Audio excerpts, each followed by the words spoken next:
Wilmington. It's the 910 podcast, and I am Frankie. And I am Shanny. And we are super happy to be here today. Shanny, there was a huge storm that rolled through about an hour ago. Did you get a chance to see that? I actually saw some of it out the window. Thankfully, I was inside the office still dry and happy. Down at the beach, it was just a couple of rumbles of thunder, and then all of a sudden the sky just opened up. And actually, when I left to come here, I still had puddles of water in my yard, so it was pretty crazy. Yeah, I actually heard several people talking about the flooding down there and saying that the roads were getting pretty bad, to be careful in that area. And so I guess, driving around town, definitely need to be aware of those. Water pulling out. Don't drown, turn around.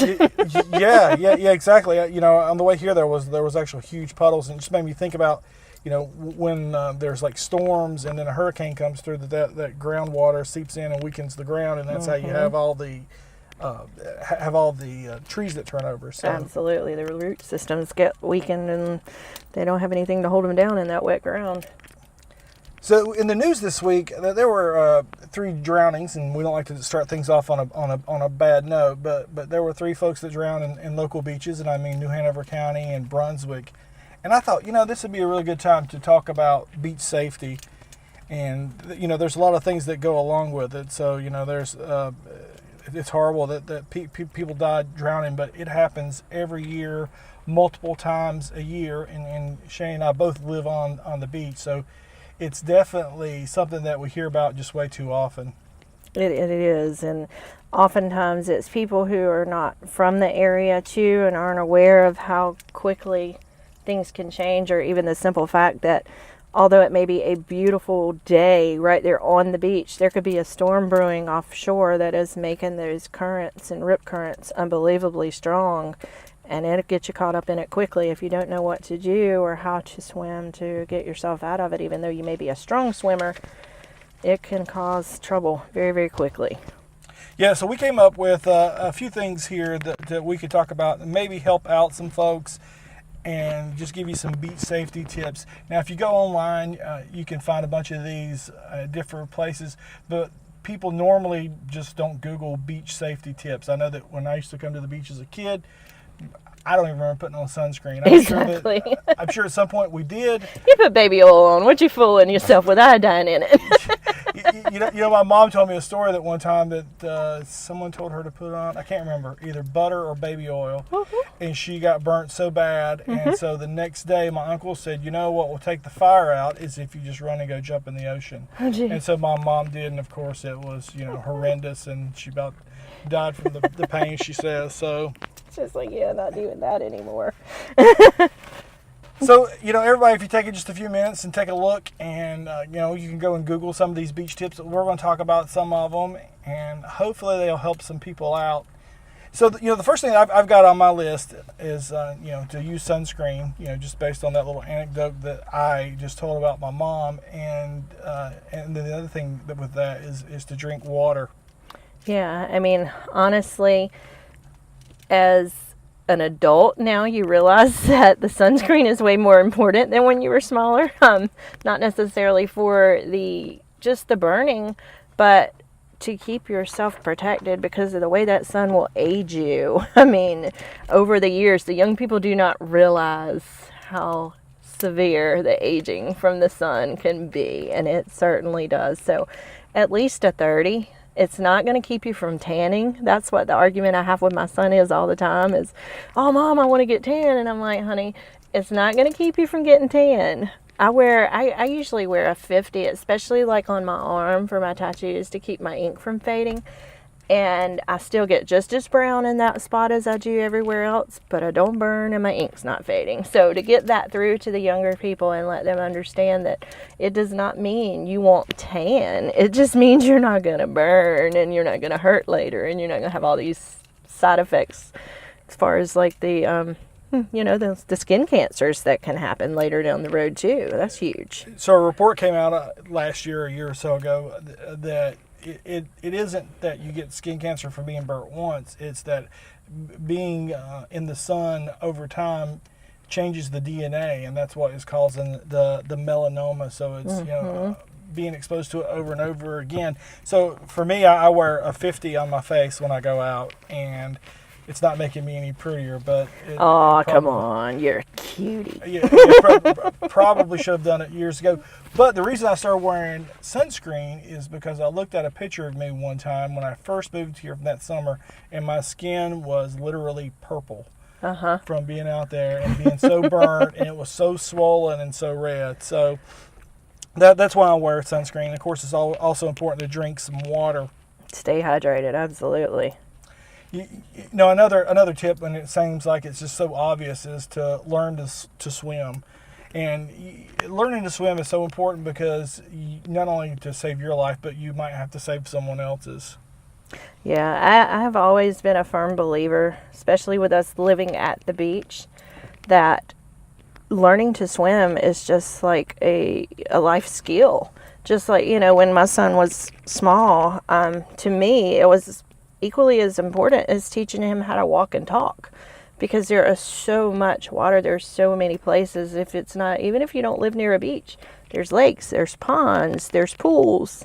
And your child can get access to that very quickly or fall in. And then, if they know how to swim, then that's just something that's even better as a safety net for them. I just don't understand. A lot of times you talk to so many adults, even here on the coast, that don't know how to swim, and it just amazes me. I'm like, wow. One of my really good friends right now, she is taking swim lessons at the Y because her two boys, they swim like fish. And, she's like, I've never learned, and I want to learn so that I can do things with them. And I'm just so proud of her to take that time as an adult to overcome her fear, because that is a huge fear for an adult.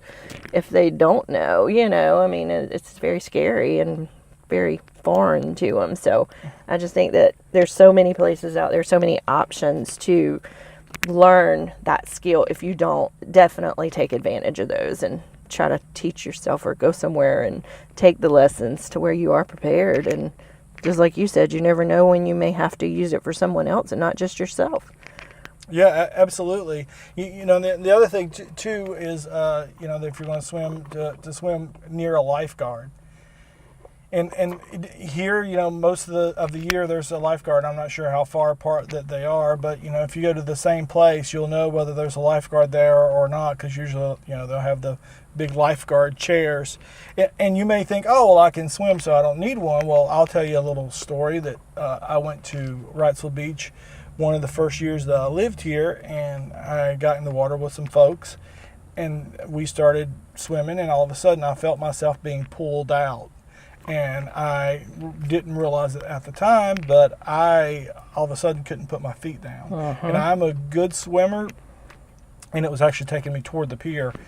And I was about to panic. And I looked over at the lifeguard, and I was thinking, okay, I'm about to go under. Even though I can swim, even though I can tread water, and I had training in the military and whatever, I still was about to drown, and I was about to throw my hands up to let them know to come and get me, and all of a sudden, my toe touched. And then when that one toe touched, I was able to thrust myself forward and get farther and farther in.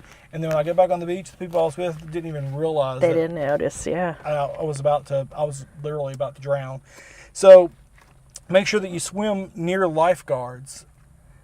And make sure that you don't go in by yourself, because if there's no one that's there with you and something happens, no one's going to be able to notice you're gone. Exactly. And help, no one's going to jump in and help save you.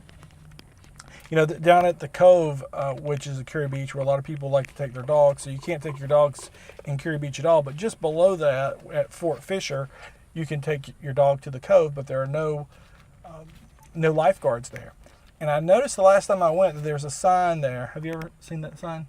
I think I know which one you're talking about, yeah. It says, do not swim. And you'll see people out there all the time swimming, and it says there have been 6 or 8 people who have drowned since like 1968 there in that one little place, in that one stretch of beach. So, but you'll still see people out there swimming, and it's pretty rough, and you'll see surfers out there surfing. But that is one of their favorite spots for sure. Yeah, but it's just there's no lifeguards there, so it's important to have a lifeguard with you, and then also have a friend with you, so that if something does happen, then at least someone knows, and you just don't disappear. Absolutely, safety in numbers. You do always have a partner when swimming or being in the water, whether it's the pool or the beach or where you are. That's just a good rule to have. And with you mentioning the Cove not having lifeguards, I'm from the Topsail Surf City area, and Topsail does not have lifeguards either. So that's something big up there. We do not have lifeguards.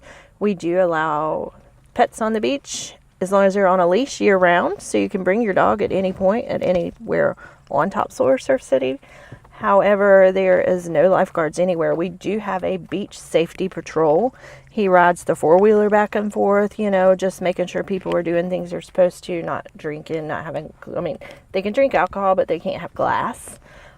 So, no hard liquor, no glass, no things like that. He's just checking to make sure, those kind of things are going on. So I imagine if he saw something, then, of course he's there to do like a lifeguard thing, but they're not posted like they are, like at Carolina Beach and that kind of thing. They don't have stands and, so many feet apart and that kind of thing. There's not any other than him riding back and forth. So it's not really any kind of lifeguards per se to take confidence in them seeing you to come out and rescue at that beach.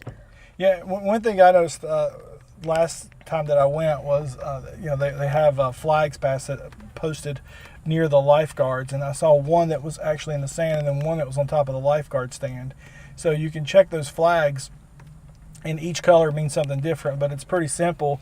The red flag means, there's a high risk for hazard. There's high surf or high current conditions. The double red flag means don't go in, that it's the water's close to the public. So that could be, bacteria in the water, or it could be that, hey, it's just so dangerous, don't go in. Down at Myrtle Beach, they have that problem, usually once a year, that there's this high bacteria in it.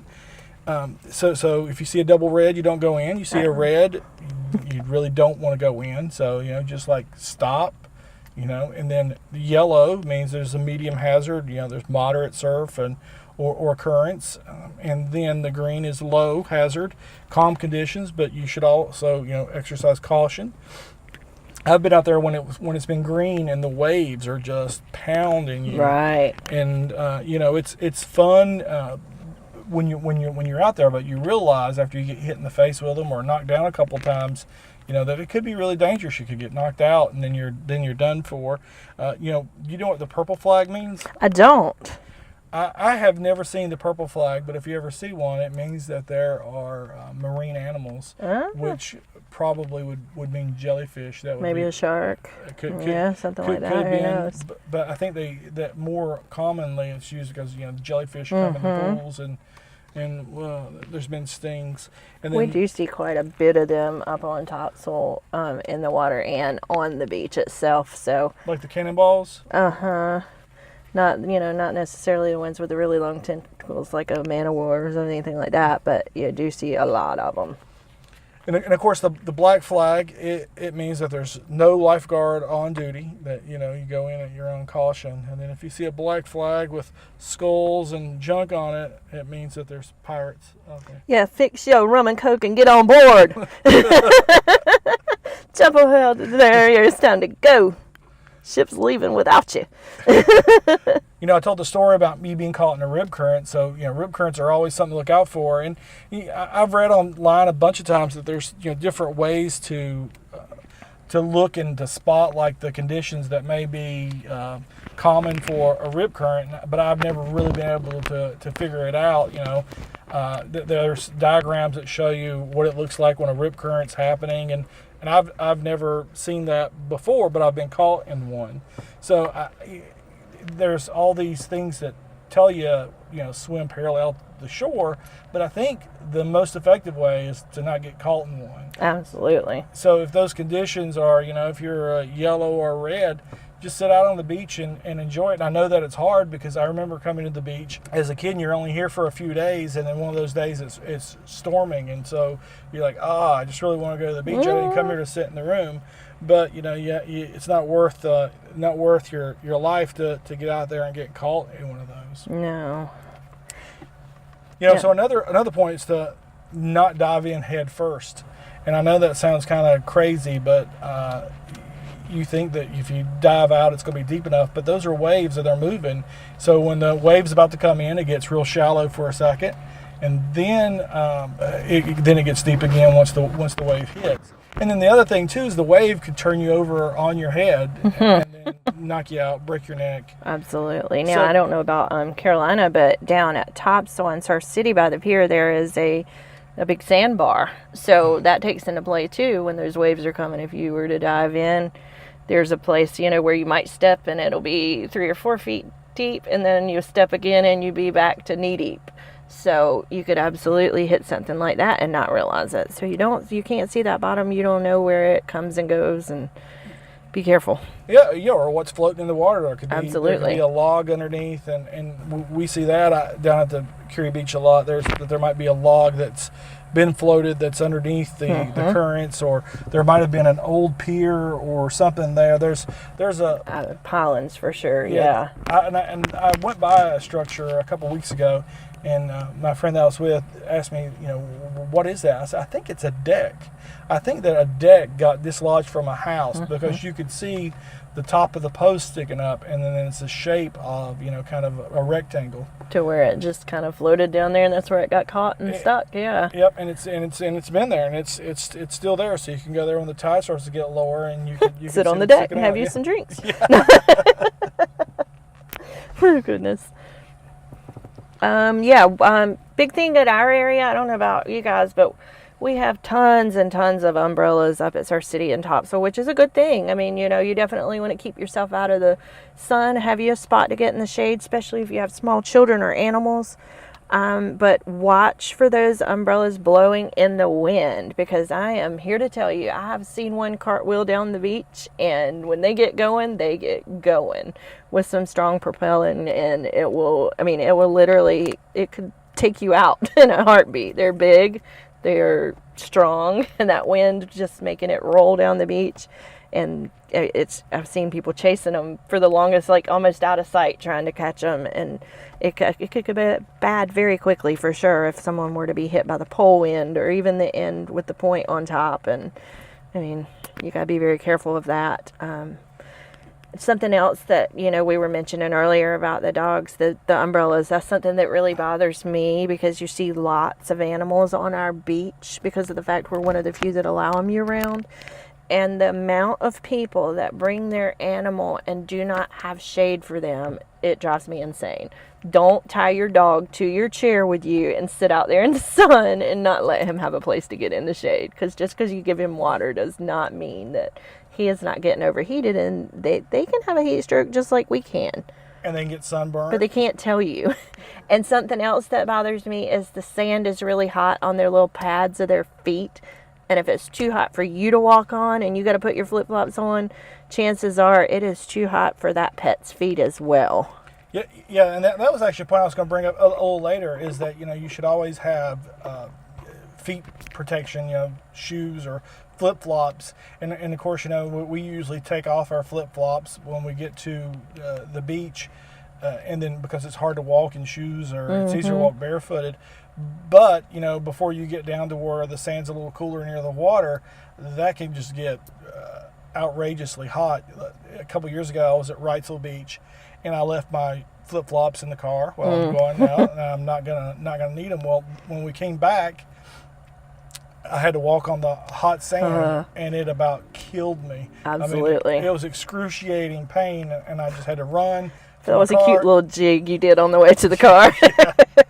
Yeah, and then I threw on my flip-flops, and I went back and helped everyone get the things, but it was excruciating for sure. So make sure that you have your feet protection that you can put on if you need it, and then also like Shanny Mae mentioned, with your puppy dogs, if you do take them, make sure that they're not walking on the hot pavement or the hot sand either. Yeah, watch for the clues from them because they can't tell you like we can. So there's lots of signs. You see last time I was at the beach, I actually noticed a dog that was like digging under the lady's chair, trying to make room so he could get under there and get in the shade. And I'm thinking, do you not notice this poor little guy? He's struggling. He needs some shade. Just take those clues just like you would a baby or someone in danger, or they can't tell you. Kind of just use your instinct, and hey, if it's too hot for you, it's too hot for them. Yeah, once you're out there swimming, if you see birds diving, that means that they're going after fish. So you don't want to be swimming where you see the birds diving, because that means there's the bait fish are swimming around you, which could bring larger fish or sharks. And you definitely don't want to go near the pier, because the pier could be chumming and you not know it and be attracting sharks too. Absolutely. And then also that current, like you mentioned, can grab you and start pulling you towards it. And you and I both know there are tons of barnacles and all kinds of stuff on those pilings. And if you get slammed up against them, you are going to get some pretty nasty cuts that will probably 99.9% surely get infected, because there is going to be some serious bacteria on those that get in those cuts. Yeah. I mean, also, if you're right there near the pier, you could be caught in someone's line. Absolutely. And or get hooked. One time I was swimming out in the jetty at Wrightsville Beach, and I was just snorkeling, and all of a sudden I saw a lure flop down in front of me, and I thought that it was a bird dropped something. And then I watched it go through the water, and I was like, "Oh my gosh, that person almost hit me in the head." Almost caught you. So then I got out of there from snorkeling. Yeah. So watch for the fishermen. Watch for other swimmers. Watch for surfers, and also keep an eye out for swimmers that could be in distress. There's a cool video if you go and look. I think it's called what a person looks like when they're drowning, and I posted that earlier this year. I'll go back and post it to our Facebook page. But you may not realize that that's what a person looks like when they're drowning. They're not just bobbing up and down. That's it kind of shows you some of the warning signs. So just be aware of other people around you. Especially I see fishermen will come on a crowded beach and go and throw out like right around where people are swimming, where people's children are playing.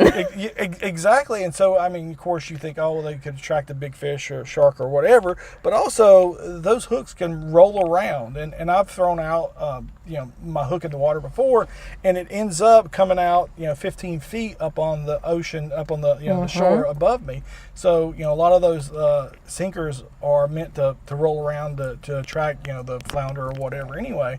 So that just kills me that you see people just come and do that. I mean, I've seen surfers will come on a crowded beach and try and surf, and I mean, these are people who know how to get up on a board, not just some tourist that's learning. And I heard a guy say, this is a true story, so maybe a month ago when Tootie was here, we were out there, and this guy starts trying to surf right around where people are swimming. And so someone said to him, hey, there's kids right there. And he says, well, they got to get out of the way then. And it says, well, why should the kids get out of the way who are here and have been playing, just so you can knock them in the head with the board? Right, because they don't. I mean, they have control, but they also don't have control at that point, but so much. So yeah, absolutely, they can drop in and hurt you very quickly. Yeah, so Tootie and I ended up getting out of there. I mean, we were boogie boarding and whatever, but I said, look, this is just like too dangerous. This guy right on top of us, and I mean, if he fell on her, he would hurt her. Yeah, get hurt easily. That's a common problem for us down there by the pier. It seems that the surfers really like that area. And that is, of course, where the main beach access is. So a lot of the tourists will go there not knowing to go down farther and find different parking. And it's definitely a big, big issue because, just like you said, they come in, they're high up on those waves, and by the time they clear to where they can see what's down below, then there's somebody's child there, and there's no way to stop before you come in and you hit them, and you're coming very fast. Who knows? I actually, several years ago, there was a surfer up there who, he fell off his board, and when he did, the way he had turned, it kicked the front of it up to where the point hit him inside the head, and he went down and he didn't come back up, and I happened to notice it, and I ran out chew the water. And when I got out there, he had surfaced, but he was stunned and he was out of it. He wasn't really aware of what was going on. He was trying to gather himself back, and I actually helped him back to the shore, and we called the rescue, and they came out because he was bleeding out of his ear. And here comes his friend wandering down the beach. Oh man, what happened to you? And we were like, well, he about drowned. And they actually took him away in the ambulance, and come to find out, he messaged us later and told us thank you for all our help. And he had ruptured his eardrum when his board hit him.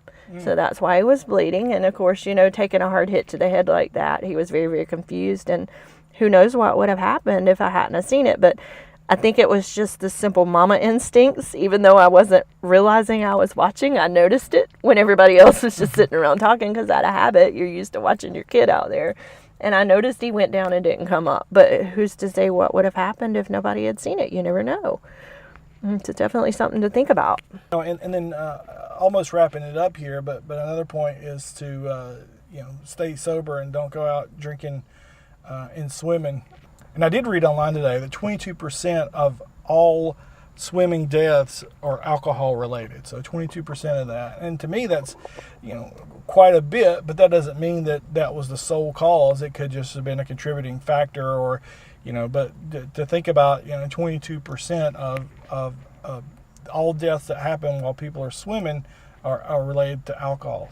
Absolutely, because it's not necessarily just the fact that you may make a bad decision, but it impairs you to the point that you don't have all your abilities either all the time, so not just the liquid courage making you maybe do something that you wouldn't normally do, but you have the problems of you thinking that you're steady on your feet or anything else, and those waves, you knock you down one time like you were saying, and then it keeps repeatedly hitting you. I don't know, you've seen the one video that's kind of funny of like a man just rolling around in the surf in the edge of the beach, like the wave hits him, and then like he ends up like pulling his pants down, and everybody's laughing at him, and it's a joke because he didn't get hurt. But you can also see how quickly something like that could get you in a little bit deeper to where he wouldn't be on the sand, to where he would be okay, and it would keep you under. Right. And to the point to where, you would actually drown and not be able to stand up because it keeps knocking you down. You could be in a position where you're having to swim for your life. You could be out in that rip current fighting for your life. And if that's the case, I mean, would you be running a marathon? Right. Wasted? No, you wouldn't. So, just try and be safe. Everybody wants to have fun, and a couple drinks might loosen you up. But, when you're out there swimming, especially if the conditions are, yellow flag or red flag, you don't want to be, out there doing body shots and, and trying to swim. And the last thing is something that's real important to me is, keep the beach clean and keep the water clean. Mm-hmm. The last couple times I've been down to Myrtle Beach, I've went on the beach and it's just been really, really dirty. And I'm not saying that, because it's not our beach, but, you'll see bags and things in the water. And not only is it really bad for the environment, but you could just tell that it's just not a clean place to get in and to go swimming. Mm-hmm. You can walk on the beach, 5 or 6 o'clock, and you'll see things that washed up, right after, it gets to be low tide again or high tide. And you'll see things that are coming out that we put in there. So don't be afraid to bend over and pick up those things and put them in a trash can. I know down at Carolina Beach, there are trash cans, everywhere. And you'll Absolutely. see at the end of the day, they'll be overflowing and things set up next to it. But, you can still get those things off the beach and keep an animal, a fish or whatever from being harmed. Yeah, I kind of fall back on the Scouts motto of leave no trace when I go to the beach, and I try to. It always seems like you said that I come away with more than what I came with, but if I see something laying there that I feel like is going to blow in the water or whatever, and I'm going by the trash can on my way out, why not pick it up? Take it with you. You're walking by anyway. Take it. It's not going to hurt you. Yeah, Do your little part. Absolutely. And my mom would always say, hey, yeah, you never know. There might be money laying down there. That's right. You don't know. You don't know what it's going to be. And one thing that really bothers me that I don't think people really think a lot about is the cigarette butts. And, I mean, I'll see them sitting in their chair and they'll smoke, and then they put it out in the sand and they kind of just bury it in the sand like you would in the sand of an ashtray outside of a restaurant, and they leave it. And then those are going to surface, and they're like you said, you walk along the edge of the water and then they've washed up there where the waves are crashing and there's just cigarette butts everywhere. And it's like, it's just really gross and it's really dirty and it gets in the water and it can make the animals, they can eat them and it can cause them to be sick or die. Where that cotton gets in there from the filter and just, hey, it might give them cancer too, right?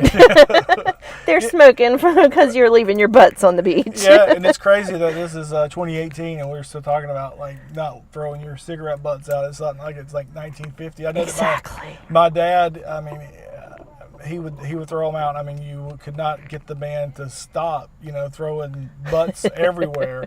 But, you ain't got to. And I know that I think Ricel Beach doesn't allow smoking. Mm-hmm. And it's not because people were bothered by the smoke. It's like they're tired of people littering on the beach. Absolutely. Well, occasionally I will have somebody come sit like right beside me and smoke, and the smoke will kind of, and it's just like, seriously, you got this whole open beach. And it's kind of like, you park in the empty parking lot and that car still comes and parks right on top of you and hits you with their door. It's like the same motto. I'm like, okay, but yeah, it definitely is more about the trash than the smoke for me too. One thing that's kind of funny, I was just actually talking about this weekend. I did some of my son's laundry when I did mine. I threw a couple pair of his shorts in there with mine to make it a full load, and I always, of course, have to check his pockets really well, and it never fails. His back pocket will have cigarette butts in it, and I tell you, I said, it drives me crazy that sometimes I'll forget and it'll get in the laundry and then you've got this little shredded cotton everywhere.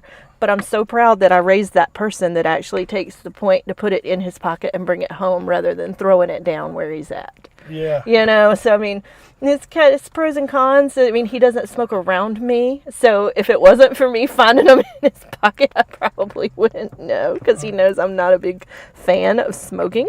But, just the simple fact that he cares enough to pick them up and put them in his pocket and not throw them down where he's at just kind of gives me a little bit of a good feeling like, okay, maybe I did a little something right. Yeah. When I was in the military, we used to have to go out and pick up cigarette butts. Oh gosh, yeah. If that didn't teach you to not throw them down, then nothing would. So, if you've got any tips, beach safety tips or anything that annoys you about it, hey, do us a favor and follow us on our social media at 910pod, and that's pretty much everything. So on Facebook, Twitter, Instagram, and just let us know, like, what are your beach safety tips? What do you do to make sure you and your folks stay safe when you come to the beach? Yeah, absolutely. Please send us comments, questions, whatever. We would love to hear your tips. And, if you've got a certain thing you think is good to take in your cooler or, whatever you do, we would love to hear from you and incorporate that into our stuff. So please definitely reach out to us, comment, share, anything. We love to hear it. And so what did you do last week, Shanny Mae? Well, last Saturday, I did make it out to the food truck roundup at the Scottsdale Plantation there in Poplar Grove. And I can honestly say it was very organized. Of course, the grounds are beautiful. They always are, very well kept and taken care of. Big thing for me was there was lots of parking.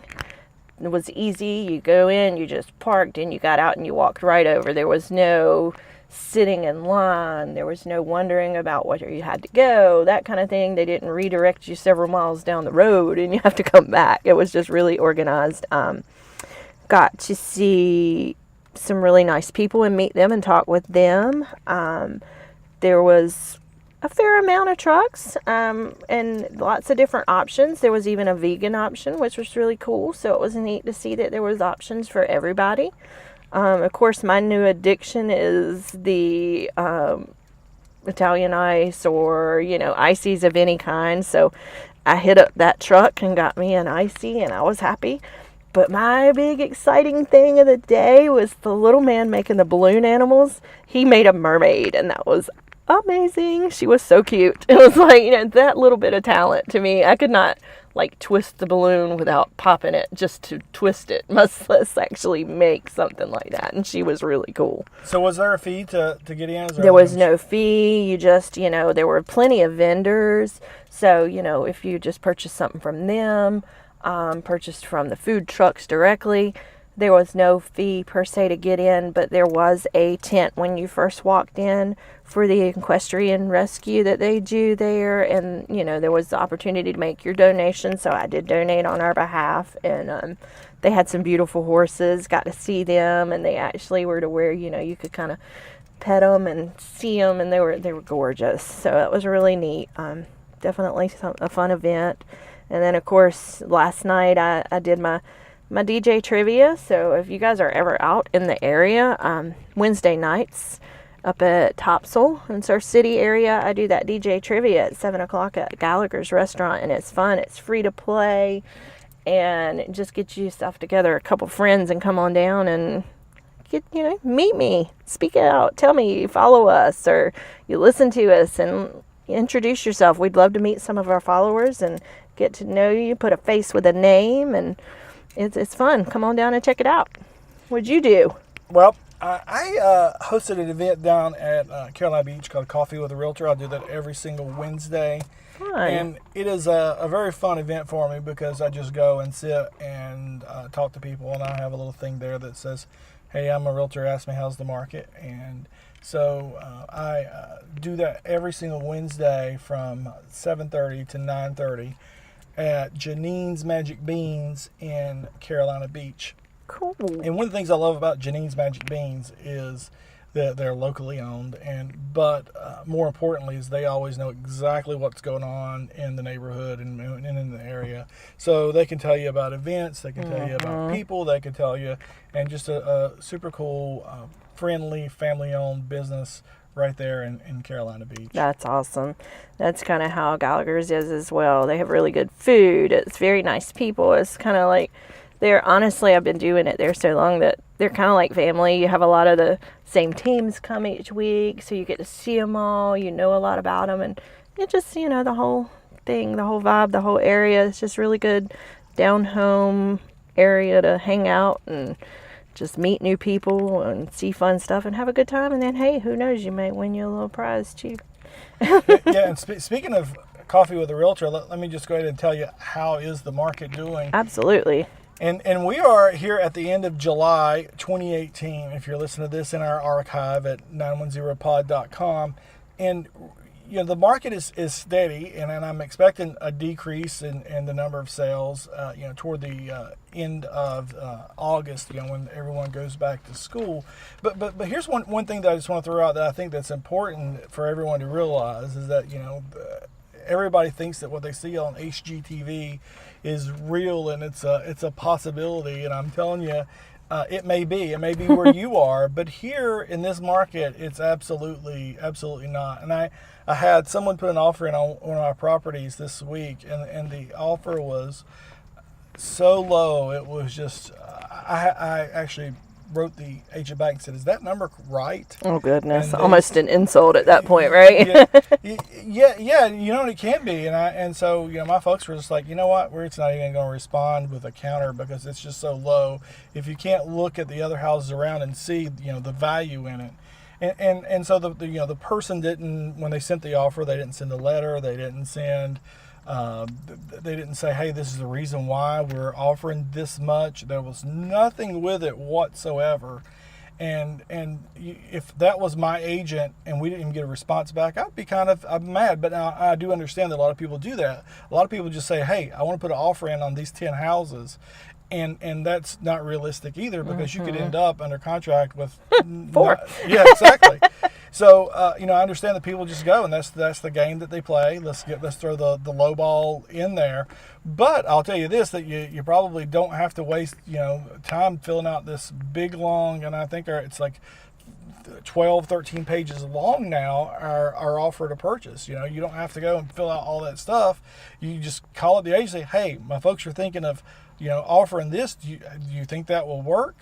And start the dialogue that way. So and here's my point in all that is that make sure that you're working with an agent that knows the market, and make sure that they're explaining to you, look, this is what the houses are going for in this neighborhood, and make sure that they do things like like I said, like you explain why they're offering what they're offering. Send a letter. Clark Howard had an article that I read this week, and he said that that's one of the things that helps people get houses, especially in a competitive market, is to have the buyers write a letter to the sellers, and then their agent present it with the offer and explain, hey, this is why we like the house, this is why we want it, this is what's going on, and that might help you. But just to send an offer, and kind of the kicker on this deal was, it was about 9:00 at night, and he says, "Oh, respond by 9:00 in the morning." Okay. What in the world? Yeah, absolutely. So it's like, oh, well, let me go ahead and call my people who are probably settled down for bed and say, hey, I don't want y'all to go to bed yet. Let me present this offer to you and discuss it. And I need a response by 9:00 in the morning. Yeah, let's stay up all night and you guys talk about it in the world. Yeah. So make sure you're working with an agent that's helping you out, that you trust, and that's making smart decisions for you. Things like writing a letter, things about justifying the amount of the offer. And today I had an offer come in. We're actually under contract, and they were negotiating some repairs, and so I wrote back a very detailed list of why those repairs aren't feasible or why they wouldn't make sense. And so I hope that has gets the buyer's attention, and it helps everybody understand from start to finish of what's expected. I think that's a good point, because that's kind of along the lines of like sending a resume with no cover letter. You've got to have something that catches that person's attention, that makes you different from everybody else, because especially if they're getting thousands of, or even hundreds of tens offers, whatever, then you got to be different. There's something that's got to catch that attention, something that's got to make you stand out. And if it's the fact that you write a letter that makes you different and that catches their attention and makes them want to go with you, then you got to do what works. Yeah, absolutely. So that's the market. It's still very competitive here. There's still new construction. There's still a lot of people looking, and there's investors who are snatching up houses, 150 and under, because they plan on renting them out, or maybe they're going to end up flipping them, or what have you. So just make sure that you and your agent are working together to make sure that you get the offer accepted. I mean, if you're just putting offers that don't get accepted, you're not doing anybody any good. So. Absolutely. So what about this week? What you got coming up?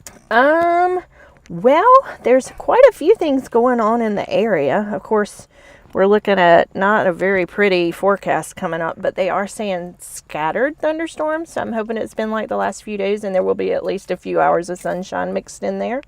But of course, there's always the Downtown Sundown. It is an 80s band this Friday night breakfast club. So if it doesn't get rained out, that's something that's really, really cool. Always down for some 80s music. Then there is a Polynesian festival going on at Onslow Pines Park Saturday in Jacksonville, which I know that's a long way for you, but it's not so very far from me up near Topsail area. So if any of our listeners are in that area and that's something that you're interested in, it's from 9 a.m. to 8 p.m. at the Onslow Pines Park. There's going to be dancing, music. There's a variety of vendors.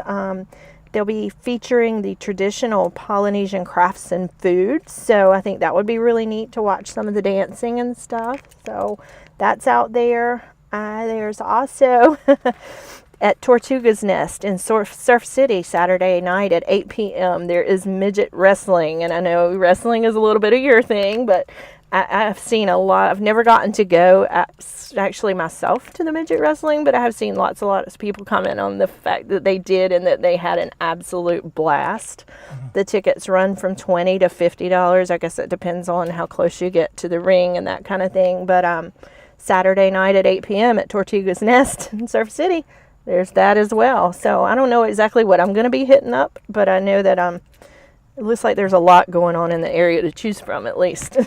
and that's what they're calling it. They're calling it midget wrestling. It's not us. We know that the PC. Oh no, absolutely. Is little people wrestling, but that's how they're listing it. Yeah. Yes. So it's midget wrestling, and about the Polynesian thing. That'd be pretty cool with the movie Moana. Moana, yeah, I thought about that too. That's too funny. Well, I looked at this website that's a local business here, and they have characters who come out to parties and whatever. And I saw that two of their characters are, Polynesian based. Like the princess, I guess, and then the guy. I haven't seen that movie. I haven't either, but I've seen a lot of people, like around Halloween time, their children were dressing up like him, and so I know who you're talking about, but I don't know what his name is. Yeah, well, for me, I'm excited about a couple things. One is Old Crow Medicine Show is going to be Saturday night down at Pier 33, and that is the north part of Wilmington, just north of the convention center.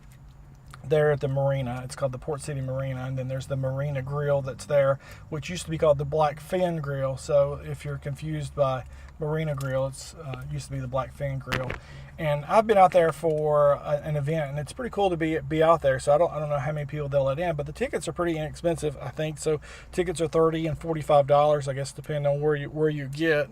And those are available at pier33entertainment.com. if you're interested in buying those tickets. And that's Saturday at 7 o'clock is when the doors open. I guess the gates open because there's not really doors out on the pier. And then the band start at 8. And opening up is Asleep at the Wheel. And so that's pretty cool. Yeah. And then also they're having Casey and the Sunshine Band. Oh, cool. There August the 25th. They've been around the area for quite some time, so they're definitely a good band to listen to. They've been together for a long time. They probably do very well together. But I have to say I love Wagon Wheel, Old Crow Medicine Show's version of Wagon Wheel better than anyone else's. So that's something that I would really like to see there. So yeah, I'm with you on that one. So Old Crow Medicine Show, that's what I'm excited about this coming week. So it's Saturday night, 7 o'clock, Pier 33. You can find it at pier33entertainment.com, or you can just Google Old Crow Medicine Show Wilmington and find it that way too. So those are the things that I'm excited about this week. So that's it for the event for this week and for next week. And we are super excited that you have listened to us this long. And we definitely want to thank our sponsors. Absolutely. Mermaid Kisses Photography. Any kind of event, anytime. No one too big or too small. Contact us on Facebook, Mermaid Kisses Photography. You can reach out to us via phone, 910-231-8609. Definitely let us know if you need pictures, whatever it may be, an event, just for memories. You want to just have a family day, whatever it may be, reach out. There's absolutely no reason not to. We would be glad to help you with any of that. Who else we got besides what we got? Anybody else? Well, there's Frankie Secrets Real Estate. That is me. And, I will list the house for as little as 1%. And, typically it's going to be 3% for the buyer, 3% for the seller. So I'll take a 1/3, or 2/3 pay cut and do it for 1/3 of what everyone else will and still get your house sold. And so I'd love to talk to you. If you have any questions about how your house will do in the market, what kind of repairs you might need, we can talk about your special circumstance. Or if you're looking to buy, I'd be happy to help you out and tell you some of my tricks that I use to make sure in this competitive market that you get the house that you want. And you can find me on Facebook, Frankie Secrets Real Estate. And so I would be happy to talk to you. I've got several listings now, and I won't go into those now, but I'd love for you to take a look at them. I've got a couple of condos. I've got a lot of land. I've got a couple houses. So if you are looking in the Wilmington area, Brunswick County, Pender County, it doesn't matter that it's that far out, give me a call and let's talk. And let's see if it makes sense for you and your family. And, if you're interested in being a sponsor here on the show, we would love to hear from you. You can contact us at 910pod, it's P-O-D, at gmail.com, 910pod at gmail.com. And you can find us on social media at 910pod, Twitter at 910pod, Instagram 910pod, Facebook 910pod. So we've got all of those the same.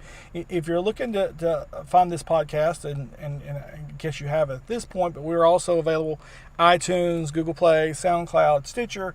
If we're not on your favorite platform, let us know, and I'll make sure that we get there. Yeah, absolutely. Contact us on all social media.